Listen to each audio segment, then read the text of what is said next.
Assalamualaikum warahmatullahi wabarakatuh. Perkenalkan, nama saya Asia SPDI, Guru Sejarah Kebudayaan Islam di MAN 1 Probolinggo. Saya mahasiswi PPG di LPTK UIN Syarif Hidayatullah Jakarta dengan NIM 4123 0199000045. Saya akan membuat video pembelajaran untuk UKIN dengan tema peristiwa hijrah Rasulullah Shallallahu Alaihi Wasallam dan para sahabat. Selamat menyaksikan. Wassalamualaikum warahmatullahi wabarakatuh.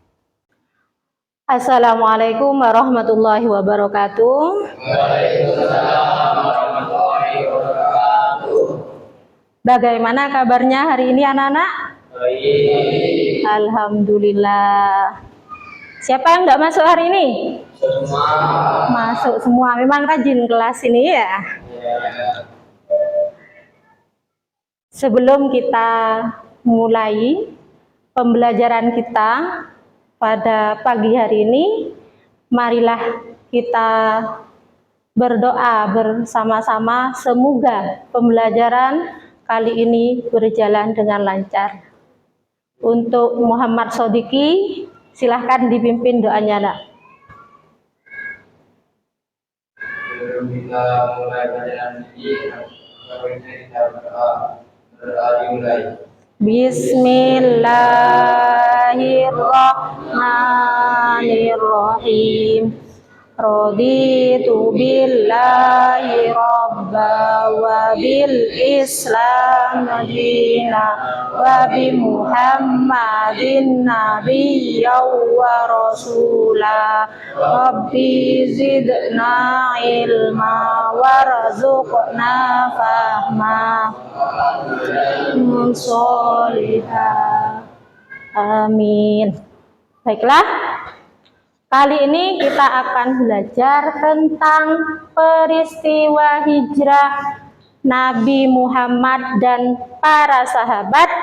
Namun sebelum kita membahas lebih lanjut tentang peristiwa hijrah Nabi, kalian masih ingat tidak pelajaran minggu kemarin tentang substansi dan strategi dakwah Nabi Muhammad di Makkah?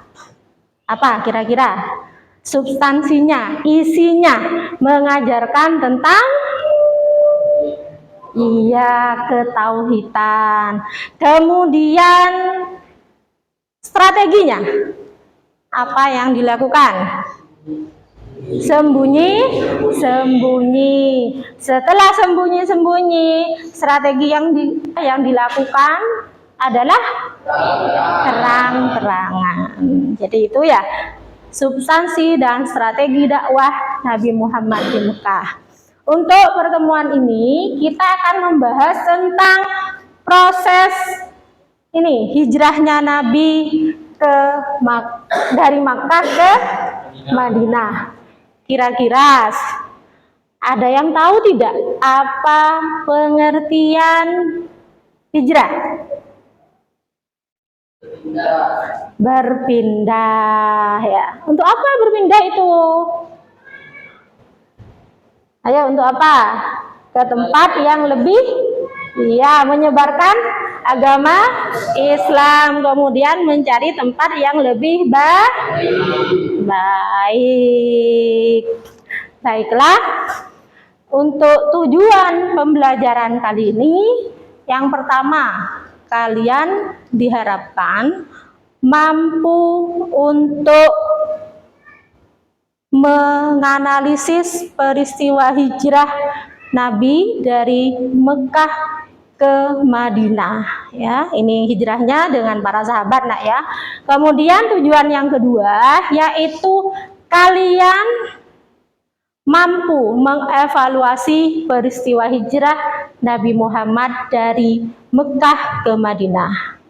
Sedangkan kriteria ketuntasan belajarnya yaitu harapannya kalian itu mampu menganalisis peristiwa hijrah Nabi serta mampu mengevaluasi peristiwa hijrah Nabi. Untuk lebih jelasnya, kita akan menyimak video tentang peristiwa perjalanan hijrah Nabi dari Mekah ke Madinah.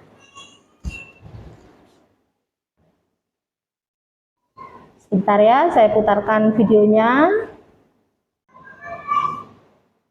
Baiklah anak-anak, Ibu akan putarkan video perjalanan hijrah Nabi dari Mekah ke Madinah.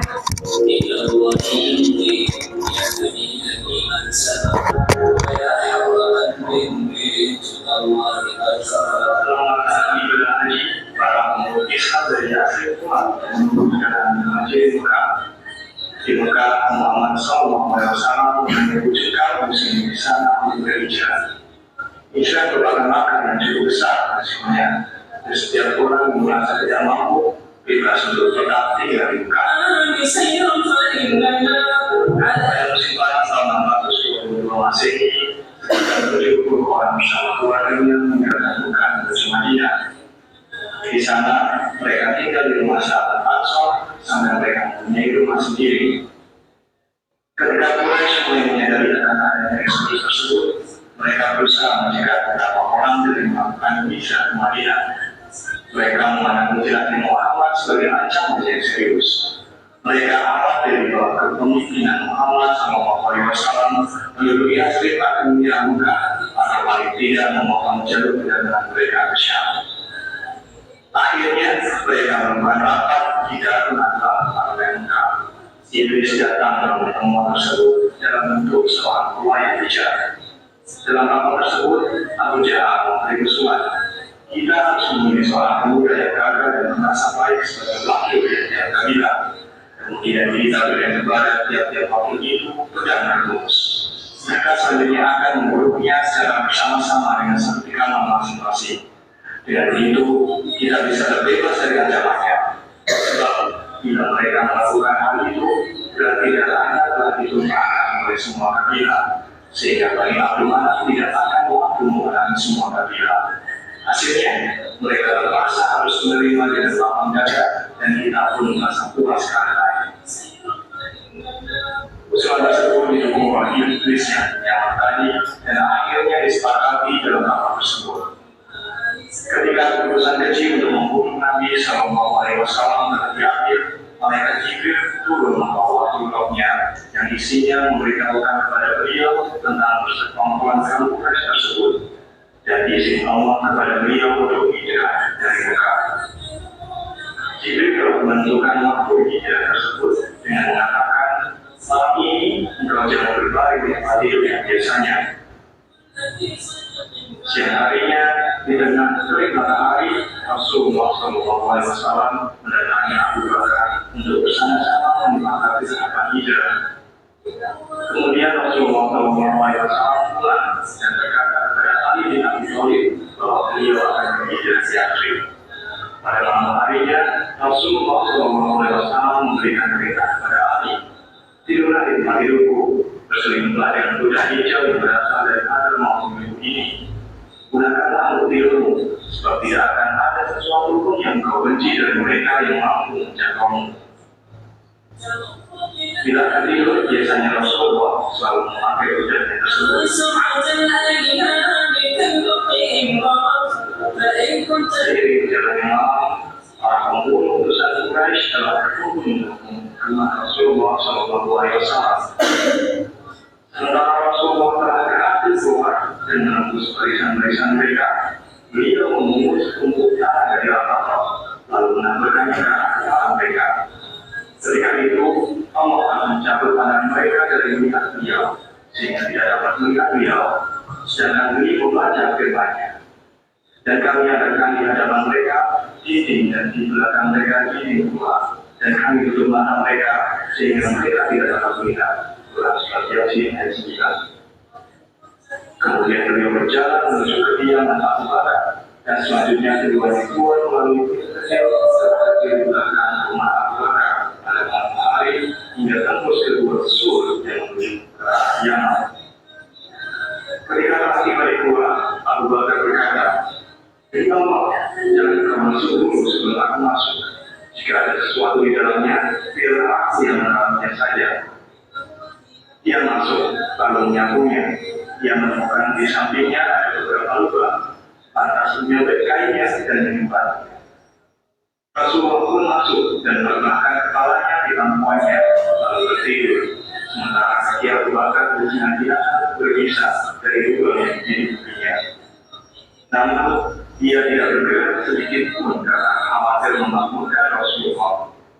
Kondisi ini membuat air matanya menetes hingga membasahi wajah Rasulullah. Beliau berkata kepadanya, "Adakah dengan wahai Abu Bakar? Ayah dan ibu menjadi utusan wahai Rasulullah. Aku telah disenang." Jawabnya. Lantas Rasulullah SAW menunjuk kecil ke bekas anak tersebut, sehingga apa yang dirasakannya hilang sama sekali. Setelah 3 hari, keduanya sembunyi di dua sur tersebut. Tidak seorang pun yang tahu tentang persembunyian tersebut kecuali keluarga Abu Bakar.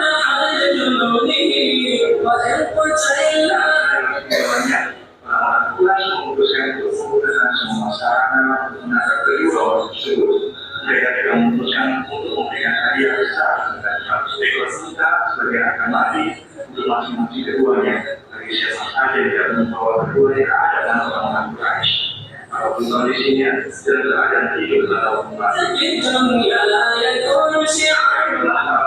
Kuda, upaya keras untuk melakukan pencarian dan juga sampai kepada area perbukitan. Setelah kuda, namun hal itu tidak membuahkan hasil yang tepat.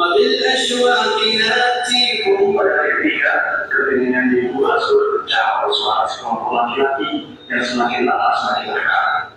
Para pelacak tersebut telah sampai pula ke mulut gua. Akan tetapi Allah menguasai urusannya. Abu Bakar berkata, "Aku berada di sisi Nabi SAW di gua, lalu aku mengangkat kepalaku. Ternyata di situ ada kaki mereka. Lantas aku berkata, wahai Rasulullah, andai kata sebagian mereka mulai ke bawah, pasti dia dapat melihat kita." Beliau berkata, "Diamlah wahai Abu Bakar. Kita berdua tapi yang ketiganya adalah Allah."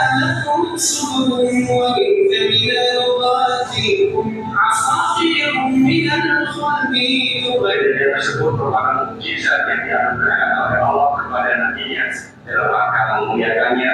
Padahal para pelacak tersebut hanya beberapa langkah lagi mencapai diri beliau.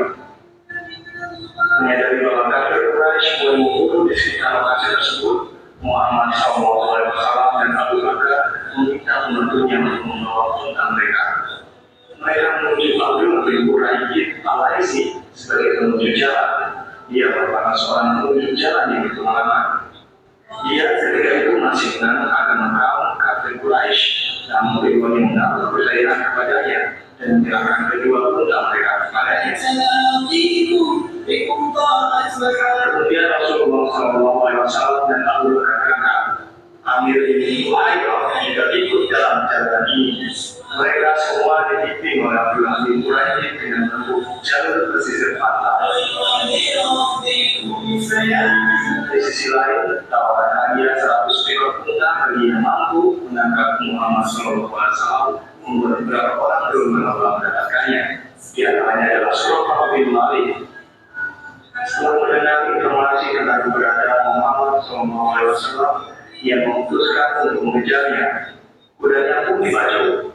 Setelah ia mendapati Muhammad SAW dan Abu Bakar dalam pandangannya, kudanya terperosok beberapa kali. Kemudian Suraqah mendegarnya, lalu ia bangkit lagi, namun kedua nelayan itu hampir tidak dapat dikeluarkan. Akhirnya ia menyadari bahwa ia tidak mampu melawan perlindungan Allah yang diberikan kepada Muhammad SAW. Lantas Suraqah berteriak memanggil mereka bahwa mereka aman. Mereka pun menghentikan langkah, lalu Suraqah menunggangi kudanya hingga menemui mereka. Terbersihlah di dalam dirinya apa yang bahwa Muhammad SAW ini akan dapat kemenangan. Suraqah pun meminta jaminan perlindungan dari Rasulullah SAW dan meminta maaf kepada beliau. Permintaan maaf dan jaminan perlindungan diterima dan Rasulullah SAW meminta agar Suraqah merahasiakan kejadian tersebut.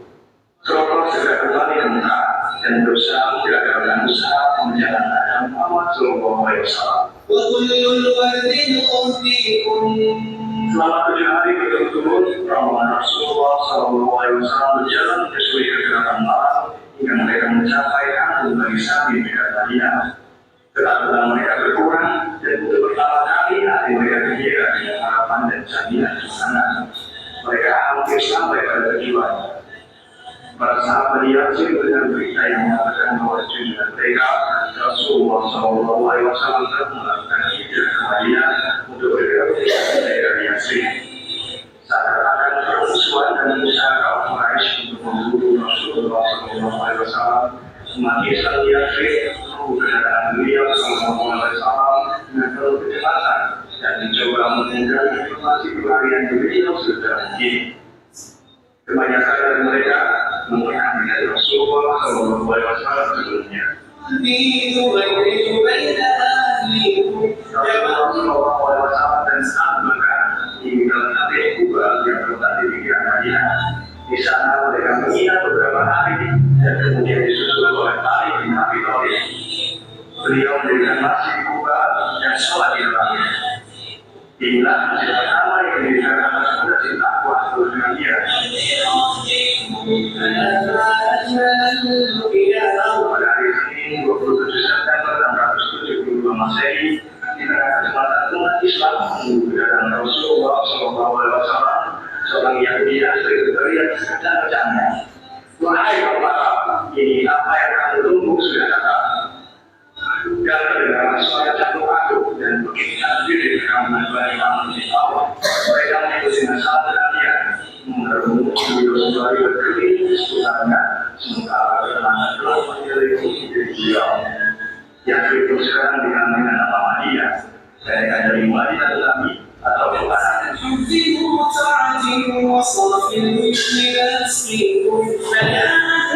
Iman berupaya menawarkan Rasulullah SAW untuk menyia di rumah mereka.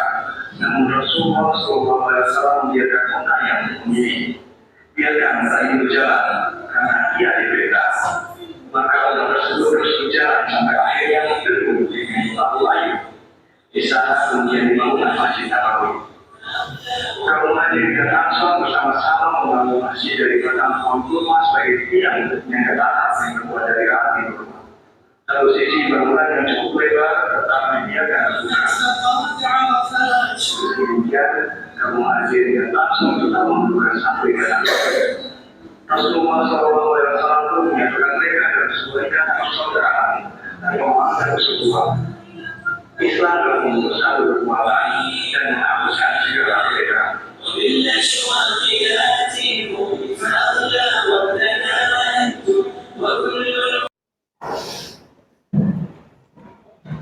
Baiklah, setelah kalian melihat video tadi, kalian sudah tahu ya bahwa perjalanan hijrah Nabi dari Mekah ke Madinah itu melalui banyak rintangan ya.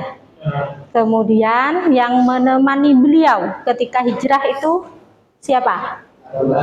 Abu Bakar. Terus di perjalanannya itu dicari ya sama orang-orang kafir Quraisy. Ternyata yang menemukan jejak Nabi Muhammad itu siapa namanya?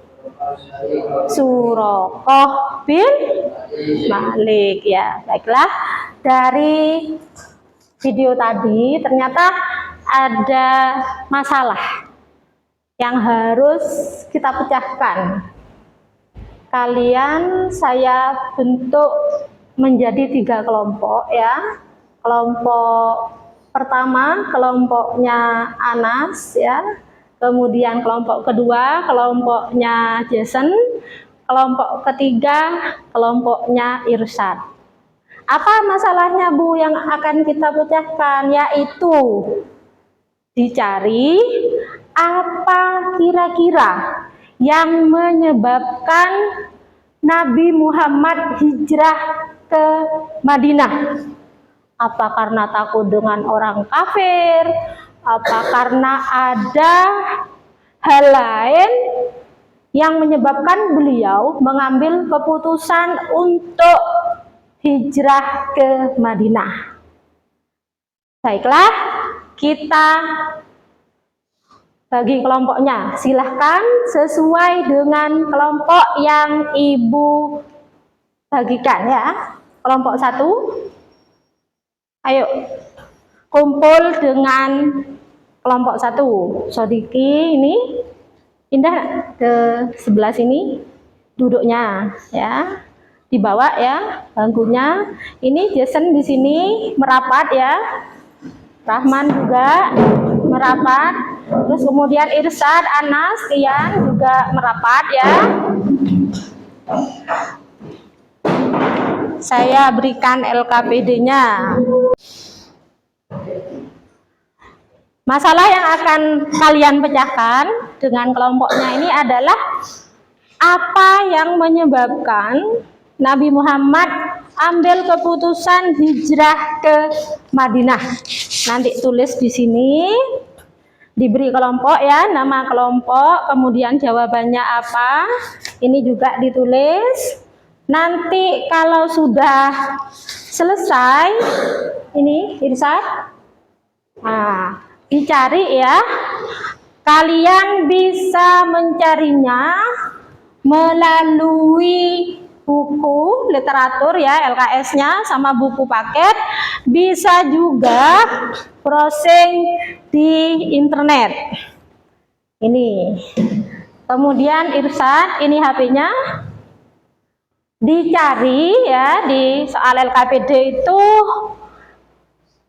kira-kira apa yang menyebabkan Nabi Muhammad hijrah ke Madinah. Bisa dipahami? Ya, silahkan yang tidak paham dengan tugasnya bisa langsung tanyakan ke Ibu. Nanti biar gampang kalian ngerjakannya. Silahkan dimulai dari sekarang. Ibu kasih waktu 20 menit untuk menyelesaikan ini. Nanti kalau sudah selesai, kalian saya tunjuk untuk mempresentasikan hasil temuannya. Silakan.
Baiklah, saya rasa waktunya sudah cukup ya untuk mencari informasi terkait dengan pertanyaan tadi.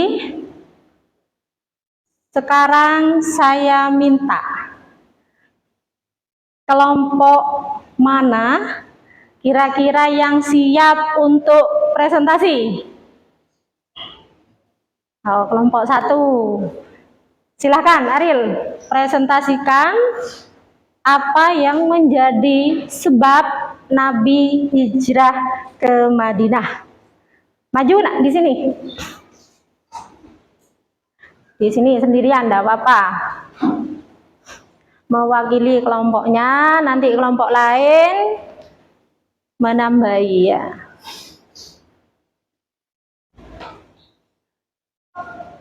Assalamualaikum warahmatullahi wabarakatuh. Waalaikumsalam warahmatullahi wabarakatuh. Saya akan menjelaskan tentang sebab hijrah Nabi Muhammad SAW. Sebab hijrah Nabi Muhammad SAW yang pertama yaitu atas perintah Allah Subhanahu wa Ta'ala. Kedua, berdakwah dan berkuat ajaran Islam. Ketiga, melindungi kaum muslimin dari siksa orang kafir Quraisy. Yang keempat, mencari tempat hidup yang lebih baik.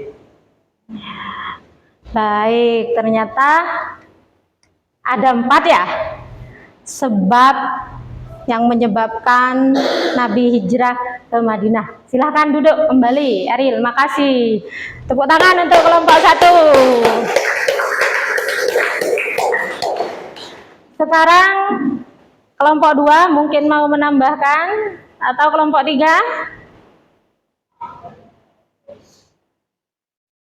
Baiklah, ternyata sudah kita pecahkan bersama ya, bahwa ini dari kelompok 1, bahwa Nabi Muhammad hijrah ke Madinah ini yang pertama karena perintah dari Allah. Yang kedua karena apa? Iya, karena untuk memperkuat ajaran Islam. Kemudian yang nomor 3 karena apa? Iya, melindungi kaum muslimin dari siksa kaum Quraisy. Yang keempat,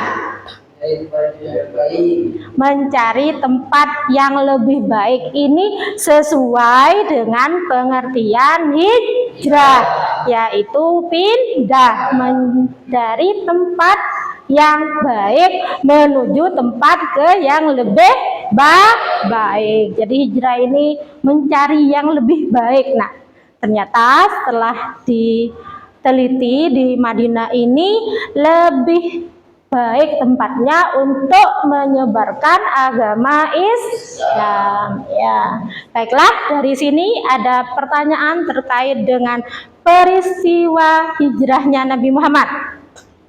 Ada tidak pertanyaannya? Tidak ada. Paham ya? Ya, baiklah. Saya tutup pembelajaran hari ini. Dari saya, wassalamualaikum warahmatullahi wabarakatuh. Waalaikumsalam.